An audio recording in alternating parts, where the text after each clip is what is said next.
Hi everyone! In this video I'm just going to take you through a couple of quick panel tweaks that anybody can make to their images to just give them a little bit more pop. Doesn't matter if you've got no editing experience at all. These are just a couple of little quick things that you can do in using Adobe Lightroom. I'm going to show you on this image of my daughter, which I took at the park yesterday. I took this with my Canon EOS R and my Sigma Art 35mm 1.4 lens.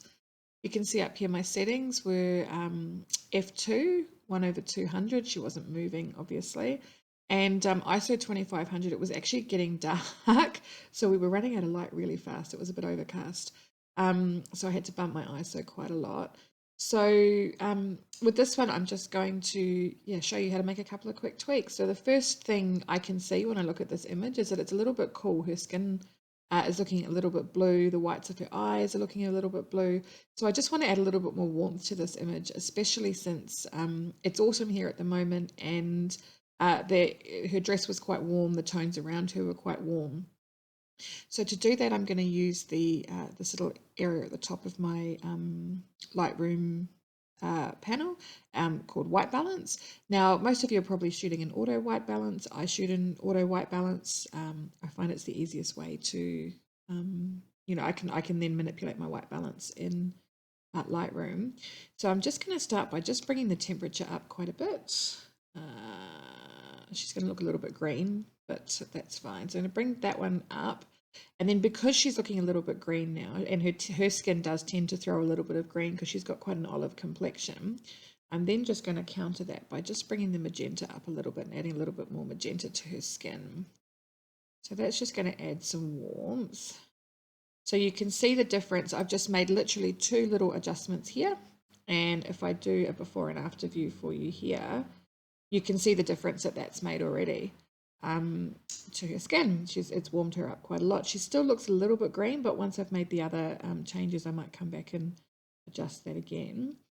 So we'll go back to our original view, and the next thing I'm going to do, and this is probably the simplest thing you can do to enhance your images, is to add some contrast. I shoot in RAW.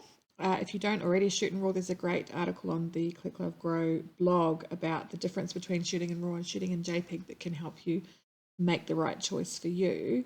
But raw images tend to be quite flat when they come out. They haven't been processed. They're kind of like the digital equivalent of the old school film negatives. So I'm going to add some contrast here using this contrast slider under the exposure. I'm not going to touch the exposure itself because I'm quite happy with how this was exposed in camera. So I'm just going to grab my contrast and I'm just going to bring it up here quite a lot. And you can see that it's just bringing back a lot of lovely depth and detail in her skin, in her eyes, in her hair. I think with the contrast slider, it's very easy to go too far. So go easy with it. You can add, just push it up until you feel like it looks natural, but not too far.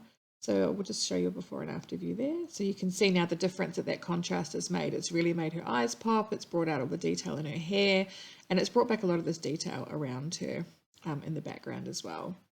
So we'll go back to here. And the other 2 quick changes that I'm going to make are I'm just going to bring the shadows up slightly on her face just to brighten her a little bit.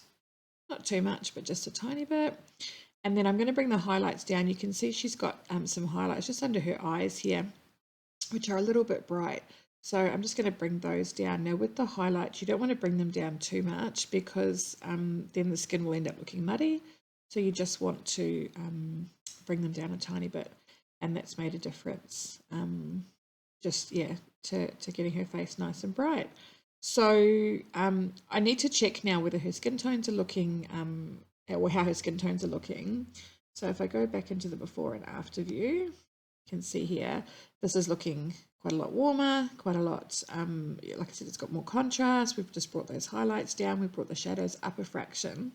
The last thing that I'm going to do is I'm just going to use the dropper tool over here. And this is a handy tip. There's a complete science to skin tones and skin tones by numbers. But for me, I know with my daughter's skin, that ideally I want when I use the dropper on her face to just check what my numbers are looking like, I want the numbers to be fairly similar. So you can see here I've got the R is 81, the G is 75, and the B is 69. So I've got a roughly a 6 point spread between red and green and blue. And that's really how you want to have it. You want to kind of have an even number between each of those tones. It will depend if you're editing on fairer skin. There might be a smaller spread. It might be only a 3 or 4 point spread between each of those points. The key is just to try and get a nice even spread between each of those points. So I'm quite happy now, even though her skin, it looks a fraction green to me. I think that's just because I'm thrown by the green behind her. I'm happy that her skin tones are looking pretty close to correct. The last thing I'll do, which is just kind of like a bonus, is I'm just going to, she's got a little mark on her face here. I'm just going to use the spot removal tool, and I'm just going to come in here and I'm going to click on that. And I'm just going to get rid of that little spot. And I'm going to click done, and that's gone. So we'll go back to our before and after view again so you can see, but that's the difference. You can see this has taken me 6 minutes, and that's the difference. Just a little bit of contrast, a little bit of warmth can make to your image. So yeah, happy editing.